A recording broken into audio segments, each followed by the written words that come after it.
Hello and welcome to another video at the unit as we go through the process of moving in, and things have been getting interesting. We have LED lights. We've got a couple of strips in, so that's better. We've got a bit more light going on. We've also got some electricity over here, and notice the MX-5 spares have gone. So yeah, we've got electricity here, so I've got a couple of power points which have been left turned on for some reason. I'm not entirely sure why. I'm going to turn those off just because I feel that's the right thing to do. But yeah, it's feeling a bit clearer. Unfortunately, it is also feeling a bit damp. People are right. The weather, extreme as it is at the moment, is coming straight through. So Giselle is dusty and wet, but thankfully not as wet as she would be if she was outside. At least she will have an opportunity to dry off. And poor Tuck is also wet, but you can see the water is coming through the wall sufficiently to run right down the whole unit. It's a little bit depressing. That wasn't quite what we hoped for. So we might have to try and do something about that. Maybe we need to cover these holes up as well. But yeah, we're getting there. Today is Tuesday. Quite complicated logistics. I've got a company run by a friend of mine transporting 2 cars today. I've just noticed Giselle's picked up cobwebs, having been here for a few days. That's great. And yeah, we've got a weather warning for the weather. Their first job has been a hold up, so it might be quite late now. So I'm not quite sure how the day's going to pan out. We might bring a car over later. I'm not sure which one, Sana or Matiz, and do the other one tomorrow, or we might do both cars tomorrow. And I'm not sure how much of that I'm going to film, but I will try and film as much as I can. Getting the Sana in is certainly going to be interesting. And then at the weekend, all the stuff is coming. I've hired a van over the bank holiday weekend, so I've got it for a nice long period of time, which means I don't have to go too crazy with filling the van up. I can kind of take my time a bit, and in some ways that's good, and in some ways that's bad. And in some ways the battery has just gone on this camera, so I'll update you about that later on. And just quickly, I've got a shelving unit in, brand new shelving unit. I'm trying to be a better person, so yeah, it's a start. So I've still got 2 shelving units to come, and then we're good. I'm driving in Foxanne. We are heading up to the new unit. It's a bit of further she's travelled for quite some time. The exhaust's blowing.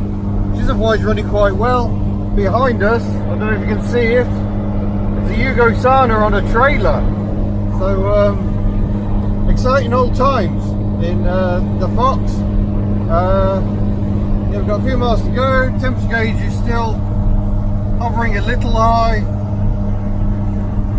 but the fuel gauge isn't working. I have no idea how much fuel is on board, but yeah, it's good to be driving Foxanne again. Oh, men's, concentrate. She does ride quite well when you've got the back absolutely stuffed with all manner of rubbish. So there we go, we've learnt something there.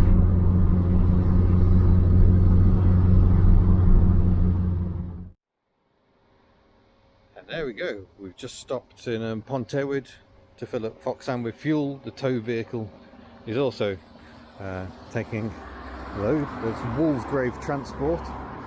Kerry normally does a job, my mate Andy's driving today. And here is the Sana, out in the sunshine, well, sort of sunshine. It's not raining very much, but yeah, we got the tailgate on, so that's good. Still haven't got a rear light fitted, so I'm hoping that box is stopping anything flying out the back. And the boot doesn't seem to really want to open anymore, but we can worry about that another time. That's all fine. But yeah, Foxanne's motoring along very nicely actually. So we're going to go and do some more of that and get to the unit where we've got the fun of unloading this thing uphill. There we go, reunited again. And as the winch is tidied away, it's in place. So it can sit here until I can actually work out what on earth I'm really going to do with it. But I can kind of show you more of the passenger side now. It's really not too bad along here. The arch is far better state than the other side, and the sill looks decent as well. But yes, what a difference it makes to actually have a tailgate on, even if the number plate is entirely different to the one on the front. So that's pleasing progress. Now all we got to do, go and fetch a Matiz, but at least we haven't got to push that one, I hope. We have arrived at the farm with Myrtle the Matiz. She's responded to a jump, but unfortunately my iClever jump pack isn't taking a charge at the moment. That might be the last time it ever jump starts a car. I think the charge chip has broken in it perhaps, but running nicely. We'll get her off, stash her away with the others, and then hopefully we can get Myrtle back on the road again. I know Myrtle has her fans out there. Must be her little froggy face. Well, there we go. The fleet is in, and as you can see, it's not looking like such a big space anymore, is it? Myrtle is really squeezed in against this gate. That's going to go. Yeah, it's all a bit tight. I think we're probably a bit narrower than the old unit here, although we've got a little bit more space here at the front. So although I could probably get 9 cars in here, they'd have to be small and there can't be many of them. But yeah, wow, there we go. Right, I'm going home in Ellie. I've decided she can be the steed for the night. So there we go. The move is almost complete. All my rubbish needs to come over, and I'm hoping I can fit most of my rubbish in this space. That remains to be seen whether that's achievable in the slightest. We will find out. But I should say thank you very much for watching. Don't forget the HubNut store has all manner of goodies should you wish to purchase them, or you can support us on Patreon at patreon.com/HubNut, or join the channel. Look at that option as well. Links in the description below. Oh boy, yeah, thank you very much. I look forward to seeing you in a future video. Farewell.